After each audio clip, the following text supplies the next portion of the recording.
আসসালামু আলাইকুম ওয়া রাহমাতুল্লাহি ওয়া বারাকাতুহু। সম্মানিত শ্রোতামণ্ডলী, প্রিয় ভাই ও বোনেরা, আজকের আলোচনার বিষয় অত্যন্ত গুরুত্বপূর্ণ। সন্তান জন্মের পর মা বাবার করণীয় কি? সন্তান আল্লাহ পাক রব্বুল আলামিনের পক্ষ থেকে একটি বিশাল বড় নিয়ামত, আবার একই সঙ্গে একটি আমানত ও দায়িত্ব। সন্তান জন্মের আনন্দে আমরা অনেক আয়োজন করে থাকি, কিন্তু সন্তানকে কিভাবে আল্লাহ তাআলার খাস বান্দা হিসাবে গড়ে তুলব, মানুষের মতো মানুষ করে তুলব, এই দায়িত্বের কথা আমরা অনেক সময় ভুলে যাই বা অনেকেই ভুলে যাই। অথচ আল্লাহ তাআলা বলেন, ইয়া আইয়ুহাল্লাযীনা আমানু কু আনফুসাকুম ওয়া আহলিকুম নার। হে ঈমানদারগণ, তোমরা নিজেদের এবং তোমাদের পরিবারকে জাহান্নামের আগুন থেকে বাঁচাও। সূরা তাহরিম আয়াত নাম্বার 6। অতএব সন্তান জন্মের পর থেকেই তার পিতা মাতা দায়িত্ব শুরু হয়ে যায়। প্রথম কাজ আল্লাহ তাআলার শুকর আদায় করা, আল্লাহ তাআলার কাছে দোয়া করা। সন্তান ছেলে হোক কিংবা মেয়ে হোক, সর্বপ্রথম আল্লাহ তাআলার দরবারে আমরা কৃতজ্ঞতা প্রকাশ করব, শুকর আদায় করব। সন্তান ছেলে হয়েছে, আমরা শুকর আদায় করব। মেয়ে হয়েছে, এজন্য আমরা শুকর আদায় করব না, এটা হতে পারে না, এটা ঠিক নয়, এটা আমাদের ইসলামের শিক্ষা নয়। আল্লাহ তাআলা বলেন, লিল্লাহি মুলকুস সামাওয়াতি ওয়াল আরদ। আসমান এবং জমিনের রাজত্ব একমাত্র আল্লাহ তাআলার জন্য।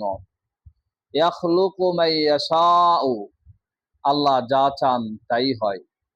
ইয়াহাবু লিমান ইয়াশাউ ইনাসা ওয়া ইয়াহাবু লিমান ইয়াশাউ যুকুর। আল্লাহ তাআলা যাকে চান ছেলে সন্তান দেন, যাকে চান মেয়ে সন্তান দেন। আল্লাহ তাআলার যাকে ইচ্ছা হয় কোনো সন্তানই দান করেন না। অতএব সন্তান ছেলে হোক আর মেয়ে হোক, সন্তানই আল্লাহ তাআলার পক্ষ থেকে নেয়ামত। এই জন্য আমরা আল্লাহ তাআলার দরবারে শুকর আদায় করব। আমাদের শুকর আদায় করার পর আমাদের প্রধান বা প্রথম কাজ হলো সন্তানের ডান কানে আজান, বাম কানে ইকামত দেওয়া। নবজাতকের কানে আজান দেওয়ার আমল করেছেন আল্লাহর নবী সাল্লাল্লাহু আলাইহি ওয়াসাল্লাম।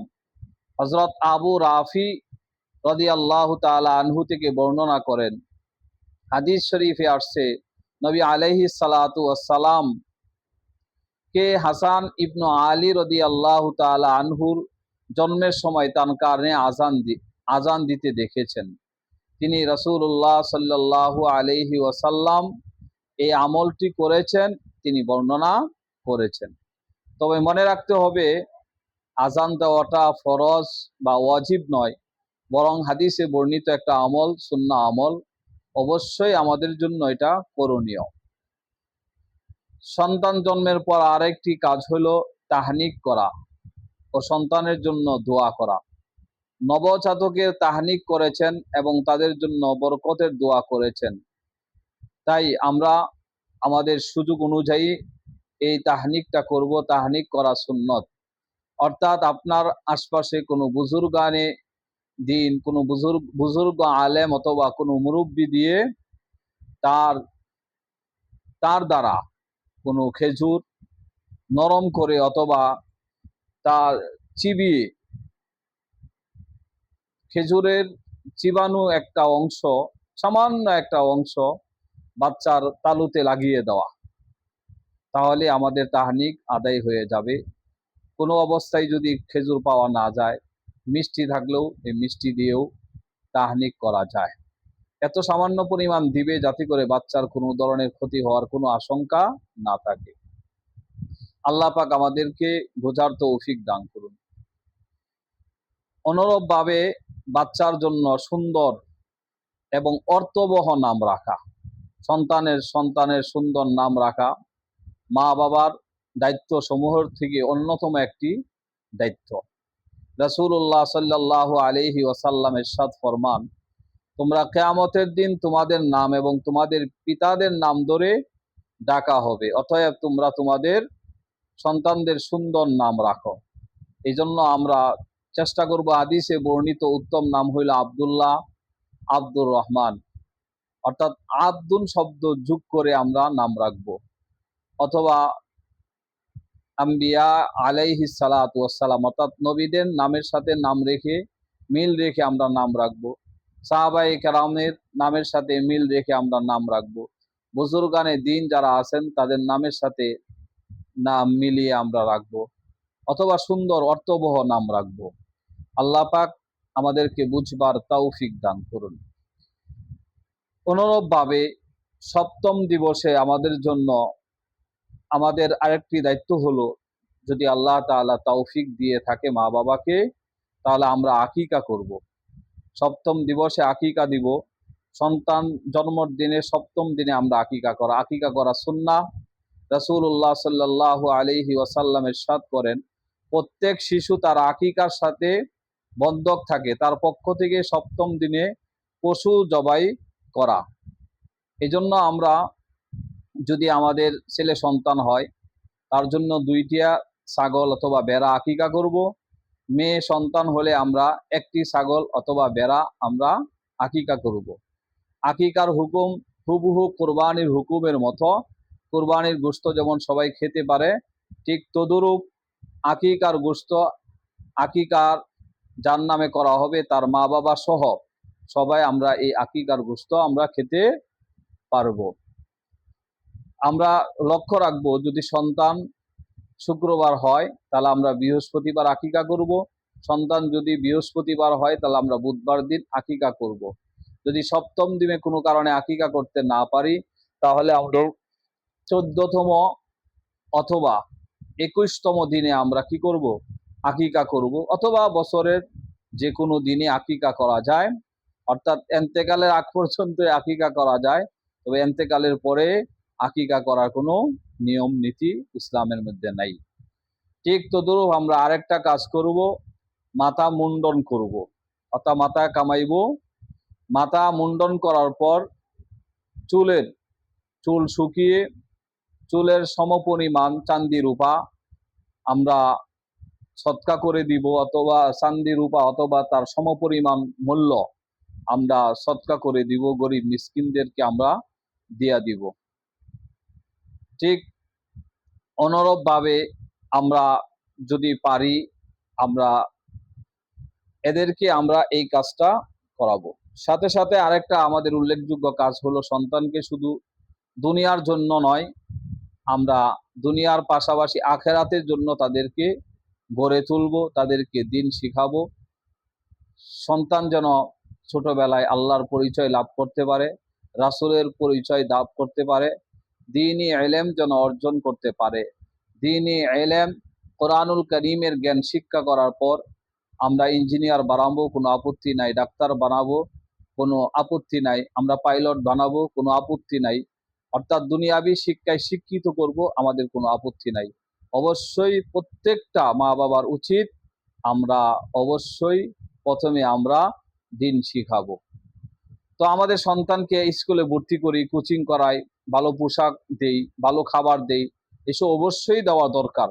কিন্তু আমার কিছু প্রশ্ন হলো, সন্তানকে নামাজ পড়তে শিখাইছি কিনা, সন্তানকে কোরআন শিক্ষা দিয়েছি কিনা, সন্তানকে হালাল হারাম জানার মতো আমি জ্ঞান দিয়েছি কিনা, সন্তানকে মা বাবাকে সম্মান করতে শিখিয়েছি কিনা, সন্তানকে মিথ্যা বলা থেকে বাঁচাইতে আমরা শিখাইছি কিনা, এগুলো আমাদের দায়িত্ব। আল্লাহ তাআলা ফরমান, ওয়ামুর আহলাকা বিসসালাহ ওয়াসতাবির আলাইহা, তোমরা তোমাদের আহালকে নামাজের আদেশ করো এবং তুমি নিজেও এই কাজের মধ্যে কি করো, এই কাজের মধ্যে অনর অবিচল থাকো। এই জন্য সন্তানকে ছোটবেলা থেকেই নামাজ, কোরআন, আদব, আখলাক এবং ইসলামী মূল্যবোধ আমাদেরকে শিখাতে হবে। অনুরূপভাবে মা বাবা নিজের আমল ঠিক করতে হবে। সন্তানকে শুধু মুখে বলাই যথেষ্ট নয়, বাবা নামাজ পড়েন না কেন, কিন্তু সন্তানকে বলেন নামাজ পড়ো। বাবা নিজে নামাজ পড়ে না, মা নামাজ পড়ে না, সন্তানকে বলছে নামাজ পড়ো। মা নিজে সারাক্ষণ অশালীন অনুষ্ঠান দেখে, সন্তানকে বলে ভালো কিছু দেখো তুমি। এভাবে সন্তানকে আদর্শবান বানানো আমাদের জন্য অনেকটা কঠিন হয়ে যাবে। এজন্য সন্তান আমাদের কথা যতটা শুনবে, তার চেয়ে বেশি আমাদের কাজ অনুসরণ করবে। অর্থাৎ মা বাবা কিভাবে চলে, কিভাবে উঠা বসা করে, কিভাবে মানুষের সাথে কথা বলে, অর্থাৎ সন্তান আমাদের মা বাবার কাছ থেকে দেখে দেখে বেশি শুনে, কথা বলার চাইতে অর্থাৎ দেখে দেখে বেশি শুনে। এই জন্য আমরা সন্তানের সামনে কথা সুন্দর বলবো, সবসময় সত্য কথা বলবো, ভালো কথা বলবো, ঝগড়া ফাসাদ করবো না, অশ্লীল কথা বলবো না। তাহলে সন্তান আমাদের কাছ থেকে এইভাবেই অভ্যস্ত হবে। তাই সন্তানকে ভালো বানাতে হলে প্রথমে নিজেদেরকে ভালো হতে হবে, অর্থাৎ মা বাবাকে ভালো হতে হবে। এর পাশাপাশি সন্তানকে ভালোবাসা দিতে হবে, শিশুদের অত্যন্ত ভালোবাসতে হবে। কারণ রাসূলুল্লাহ সাল্লাল্লাহু আলাইহি ওয়াসাল্লাম তিনি শিশুদের আদর করতেন, কুলে নিতেন, তাদের সঙ্গে কোমল আচরণ করতেন। সন্তানকে শুধু শাসন করলে হবে না, তাকে ভালোবাসতে হবে, সময় দিতে হবে, তাকে তার কথা শুনতে হবে। বিশেষ করে বর্তমান যুগে মোবাইল, ইন্টারনেট এবং সামাজিক যোগাযোগ মাধ্যমের কারণে সন্তানদের সঙ্গে মা বাবার দূরত্ব তৈরি হচ্ছে। তাই সন্তানদের হাতে শুধু মোবাইল তুলে দিবেন না, নিজের হাতটাও তাদের হাতে রাখুন। আবার অনেকেই আমরা ছেলে মেয়েদের সাথে আমরা বৈষম্য করে থাকি। ছেলে মেয়েদের সাথে বৈষম্য করা যাবে না। অনেক পরিবারে ছেলে সন্তানকে বেশি ভালোবাসেন এবং মেয়ে সন্তানকে অবহেলা করেন, অথবা বড় সন্তানকে বেশি ভালোবাসেন, ছোট সন্তানকে অবহেলা করেন। এটা অত্যন্ত আমাদের অন্যায় কাজ, এই কাজটা করা যাবে না। আল্লাহ পাক আমাদেরকে বুঝবার তৌফিক দান করুন। ছেলে মেয়ে উভয়কে ভালোবাসা, শিক্ষা, আদব, সম্মানের পরিবেশ দিতে হবে। সবচেয়ে আরেকটা গুরুত্বপূর্ণ বিষয় হলো সন্তানের হালাল রিজিক নিশ্চিত করা। সন্তানের জন্য হালাল রিজিক নিশ্চিত করা। সন্তানের শরীরে যে খাবার যাচ্ছে তার উৎস হালাল কিনা, এটা মা বাবাকে চিন্তা করে করতে হবে। অর্থাৎ আমি আমার সন্তানের জন্য যে খাবার যোগান দিচ্ছি, এই খাবারটা হালাল কিনা। হালাল উপার্জনের মাধ্যমে সন্তানের ভরণ পোষণ করে আবার তার মধ্যে তাকওয়া আশা করা, এটা আমাদের জন্য খুব মারাত্মক জিনিস। এজন্য তাই বাবা মাকে হালাল উপার্জনের ব্যাপারে অত্যন্ত সতর্কতা অবলম্বন করতে হবে। সব পরিশেষে আমি বলবো, সন্তানদের জন্য আমাদের সবচেয়ে বড় কাজ হলো দোয়া করা, বেশি বেশি দোয়া করা, নিয়মিত দোয়া করা। সন্তানের জন্মের পর থেকেই মা বাবার অন্যতম কাজ হলো তার জন্য দোয়া করা। কোরআনে আল্লাহ পাক তাআলা সুন্দর দোয়া শিখিয়েছেন, রব্বি হাবলি মিল্লা দুনকা যুররিয়াতান তাইয়্যিবা ইন্নাকা সামিউদ দুআ। রব্বি হাবলি মিল্লা দুনকা যুররিয়াতান ইন্নাকা সামিউদ দুআ। হে আল্লাহ, আমাকে আপনার পক্ষ থেকে পবিত্র সন্তান দান করুন, নিশ্চয়ই আপনি দোয়া শ্রবণকারী। অনুরূপভাবে রব্বি জাআলনি মুকিমাস সালাতি ওয়া মিন যুররিয়াতি, হে আমার রব, আমাকে নামাজ প্রতিষ্ঠাকারী করুন এবং আমার সন্তানের মধ্য থেকেও।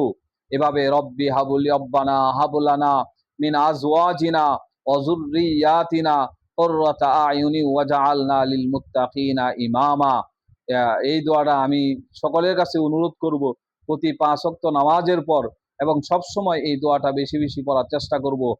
রব্বানা হাবলানা মিন আজওয়াজিনা ওয়া যুররিয়াতিনা কুররাতা আয়ুনি ওয়াজআলনা লিল মুত্তাকিনা ইমামা। সর্বশেষে আমি বলবো, প্রিয় ভাই ও বোনেরা, সন্তান জন্মের পর আমাদের আনন্দ যেন শুধু আমার সন্তান হয়েছে এখানেই সীমাবদ্ধ না থাকে, বরং আমাদের চিন্তা হওয়া উচিত, আমি কি এমন একজন সন্তান তৈরি করতে পারবো যে আল্লাহকে ভালোবাসবে, যে রাসূলকে ভালোবাসবে, যে নামাজ পড়বে, যে কোরআন শিখবে, মা বাবাকে সম্মান করবে, যে মানুষের উপকার করবে, মৃত্যুর পরেও আমার জন্য সদকায়ে জারিয়ার কারণ হবে। মনে রাখবেন, সন্তান আমাদের সম্পত্তি নয়, সন্তান আমাদের কাছে আল্লাহ তাআলার পক্ষ থেকে আমানত। আজ আমরা সন্তানের জন্য টাকা পয়সা জমাচ্ছি, জমি জমা রেখে যাচ্ছি, বাড়ি বানিয়ে দিচ্ছি, এগুলো প্রয়োজনীয়, এগুলো অবশ্যই ভালো কাজ, কিন্তু এর চাইতে বড় সম্পদ হলো একজন নেক সন্তান। রাসূলুল্লাহ সাল্লাল্লাহু আলাইহি ওয়াসাল্লামের সাথ ফরমান, মানুষ যখন মারা যায় তখন তার আমল বন্ধ হয়ে যায়, তবে তিনটি আমল জারি থাকে। 1 নাম্বার সদকায়ে জারিয়া, 2 নাম্বার উপকারী ইলম, 3 নাম্বার নেক সন্তান যে তার মৃত্যুর পরে তার মা বাবার জন্য দোয়া করে। তাই আসুন আমরা সন্তান জন্মের পর শুধু নাম, আকিকা অনুষ্ঠান নিয়ে ব্যস্ত না হয়ে সন্তানকে ঈমান, আমল, আখলাক ও আদর্শ জীবন দেওয়ার চেষ্টা করি। আল্লাহ পাক রব্বুল আলামিন যেই কথাগুলো বললাম আমাকে এবং আমাদের সকলকে আমল করার তৌফিক দান করুন। ওয়া মা আলাইনা ইল্লাল বালাগ।